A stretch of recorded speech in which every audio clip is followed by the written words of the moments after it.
13 বছর পর বড় পর্দায় মুক্তি পাচ্ছে হাওয়া বদলের সিকুয়েল আবার হাওয়া বদল। ছবিতে অভিনয় করছেন রুদ্রনীল ঘোষ, পরমব্রত চট্টোপাধ্যায়, রাইমা সেন, অনুষা বিশ্বনাথ। প্রযোজনার দায়িত্বে রয়েছে এসকে মুভিজ। আবার হাওয়া বদল পরিচালনা করছেন পরমব্রত চট্টোপাধ্যায়। অনেক বড় আগের বারের থেকে, যেহেতু 1 নম্বর ছবিটা পুরোটাই লন্ডনে শুট, সেটার জন্য তো আছে। এটা ছাড়াও আমার মনে হয় গল্পটা এবারে অনেক বেশি আরো রিচ একটা গল্প, যে গল্পটাতে যেরকম মজা আছে প্রচুর, সেরকম কোথাও গিয়ে ভীষণভাবে মর্মস্পর্শীয় বটে এবং হাসাবে এবং কাঁদাবে দুটোই। এই ছবিটা করতে গিয়ে প্রচুর সাহায্য পেয়েছি প্রচুর প্রবাসী বাঙালিদের লন্ডনের। আমরা মাঝে মধ্যেই অন্যান্য ক্ষেত্রেও যখন ইউকেতে শুট করতে গেছি লন্ডনে, তখন আমরা দেখেছি ওখানকার প্রবাসী মানুষরা কিভাবে এগিয়ে এসেছেন। এই ছবিটিতে বিশেষ করে তারা যেভাবে এগিয়ে এসে বহু দৃশ্যে তারা অভিনয় করেছেন এবং তারা অন্যান্যভাবে ভীষণভাবে সাহায্য করেছেন, তাদের কাছে আমরা ভীষণভাবে কৃতজ্ঞ।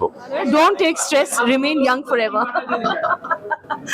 বন্ধুত্ব, ভালোবাসা, মানুষের জীবনে প্রত্যেকে আমরা বড় হই, আমাদের অভিজ্ঞতা আমাদেরকে আরো সমৃদ্ধ করে, আরো এনরিচ করে, আমরা ইভলভ করি।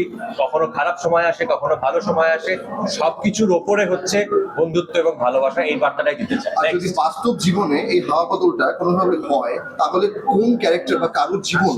আমি বেড়াল হতে চাই। একদম কোনো চিন্তা নেই ভাই, টঙে উঠে বসে থাকবো, বাড়ির লোক একটা আমাকে খাওয়াবে, কিন্তু আমার মাথায় থাকবে যে বাড়ির লোক আমায় পোষেনি, আমি বাড়ির লোককে পুষেছি। বেড়ালে যেটা চরিত্র আর কি, ব্যাস একদম চিল্ড আউট, রাইমার মতো স্ট্রেস ফ্রি হয়ে যাবে।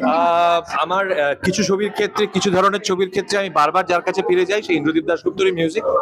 এক্ষেত্রে বিশেষ করে ওটা মানে কি বলবো, নন নেগোশিয়েবল ছিল। তার কারণ হচ্ছে যে হাওয়া বদলেও ইন্দ্রদীপ দাশগুপ্ত অসামান্য কিছু গান তৈরি করেছেন, তাই জন্য আবার হাওয়া বদলেও তিনি, আমরা পুরো মোটামুটি না পুরো সেম টিমটাই রাখার চেষ্টা করেছি। এমনকি ছোট্ট কবির বড় হয়ে সেও আছে আমাদের সঙ্গে। সো অনুষা নতুন এন্ট্রি, হ্যাঁ, আর এরকম আরো কিছু আছেন, ক্যামেরার পিছনের লোকজন কিছু নতুন আছেন, কিন্তু সামনের লোক এবং গানের ক্ষেত্রে আমরা একই টিমটা মেনটেন করার চেষ্টা করেছি।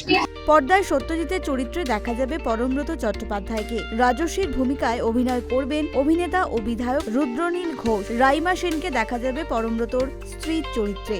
রুদ্রনীল ঘোষের প্রেমিকার চরিত্রে দেখা যাবে অনুষা বিশ্বনাথকে। অনুষা বিশ্বনাথের চরিত্রটি আবার হাওয়া বদলের নতুন এন্ট্রি। আগামী 12 জুন মুক্তি পেতে চলেছে এই ছবি। কলকাতা থেকে অনুষা জোয়ারদারের রিপোর্ট, কেটিভি বাংলা।